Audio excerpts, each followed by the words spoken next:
உள்ளம் முருகிய வேண்டி நின்றோம் வேலையா.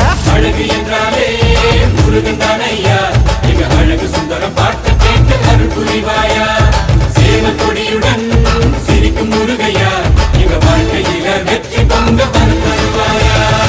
ஆறுபட வீடு கொண்ட முருகனுக்கு அரோகரா, அப்பானுக்கு பாடம் சொன்ன சுப்பனுக்கு அரோகரவும் பேர சொல்லி இந்த ஊரே வந்தோம். உன்னை தேடி வந்து எங்க உள்ளம் முருகிய வேண்டி நின்றோம் வேலையா.